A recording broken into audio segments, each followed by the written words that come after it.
5 reasons to start in embedded system in 2019. These are my personal reasons and you may find them applicable also in your life. Stay with me and I will be short. Reason number 1. The business grows.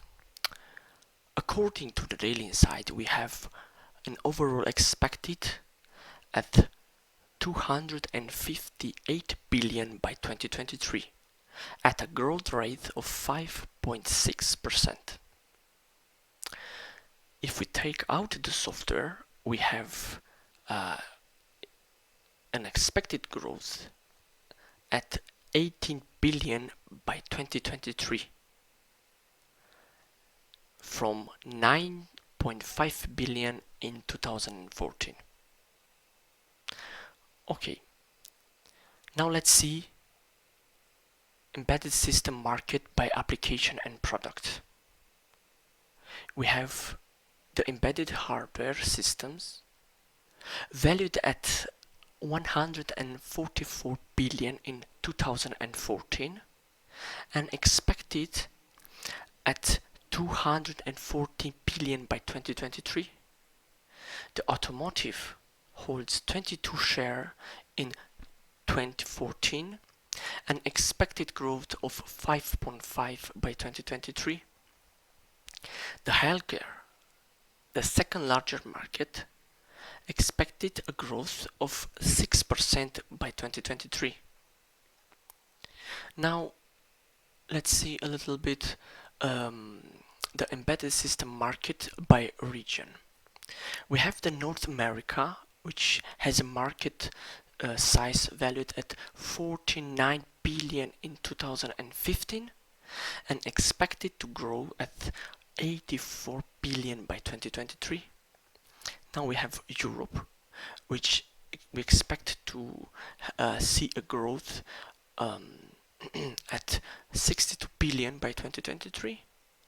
And we have the Asia Pacific, which it's valued at 46 billion in 2014 and expected to reach a very big number, which is 81 billion by 2023. There are a lot of experts in that area. The second reason would be big market demand. It's obvious that if the business grows, to have many jobs demands. So it is okay to see that the third position in the first image is embedded engineer. Yes, so this as you can see, we have a 76% growth for the roles in this area. Yes, okay.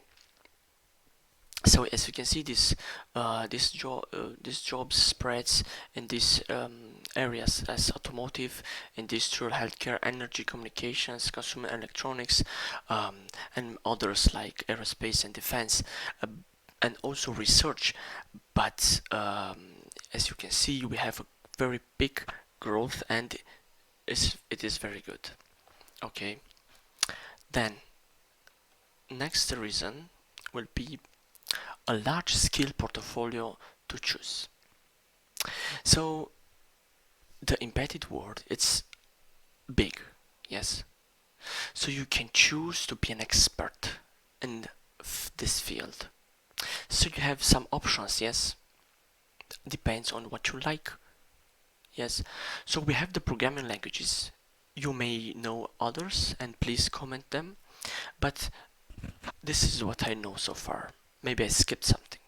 We have the C, then we have the assembly, shell scripting, Python, Perl, MATLAB, ASCII, Autoid, VBA, CAPLE from Vector, and Java a little bit.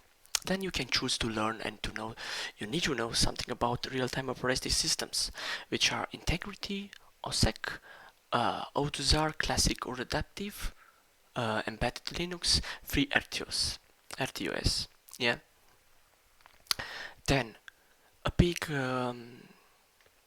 request is for Linux device drivers. In particularly, the market looks for Linux device drivers developers. Then the next one would be GitHub and Jenkins, which goes very well together with a continuous integration platform, and it is important to handle this. And there are many roles also for this one. Next, we have Qt, XML, Altea, OpenGL, and Photoshop. Yes, this one are used for embedded GUI applications. Then we have an OpenCV that you can learn. We have popular framework for computer vision systems. You need to have a basic understanding of electronics. You need to be able to understand schematics and the microcontroller reference manual. You need to achieve a good communication skill, and it's because it's very important for the teamwork. You need to learn something for process. Yes, so you need to know agile, V-model, waterfall. So those are processes which are applicable for this business. Then on the hardware side, you need to know about microcontrollers, FPGAs, and together with multi-core systems. Okay, so this was just a third reason. Yes, the next one would be the fourth reason will be a valuable experience during time. So let's see some facts.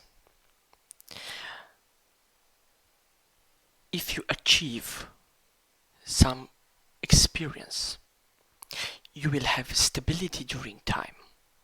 Yes, your experience will count more than in other areas, because what you do day by day, it's quite stable. The experts are very welcomed, so you can focus on some particular topic and become an expert, and you will have a big value for this.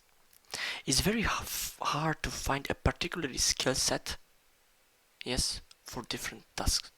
So if you know more, you're good, yes, but you can also concentrate and be good at your doing. Then it's very important to know and to have a system overview. This will help you a lot. You will become an engineer.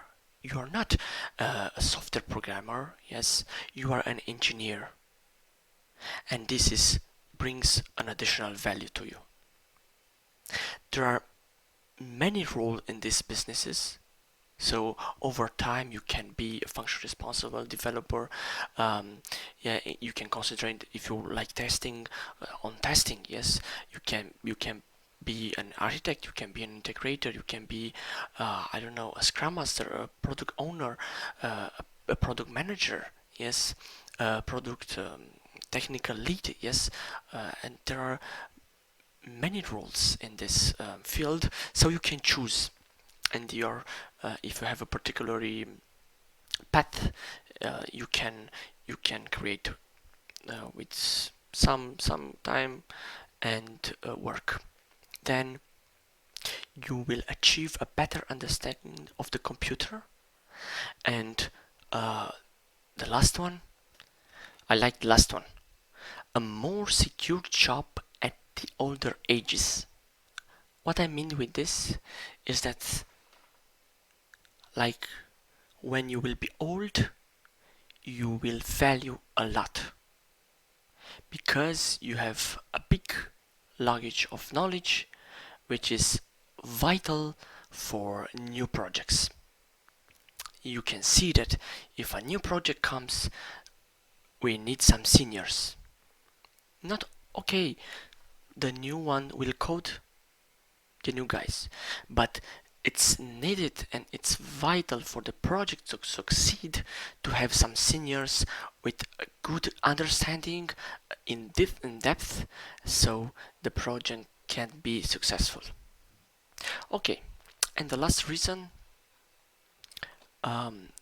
is remuneration facts. So there are three facts here which I want to present, and I will not tell you how many money can you do because this depends on your region. But there are three aspects which I consider very important to take in consideration when negotiating your salary. So we have first one, region cost of living. So this includes all your necessities to have a good life. The second one will be your value on the project. What is your value that can be used in some particular project to have the product? Yes. And the third one, which cannot be ignored, it's somehow the limitation. It's the project budget. So these three main factors will impact our salaries. So thank you for listening, and I hope this will help in the future. Have a nice day.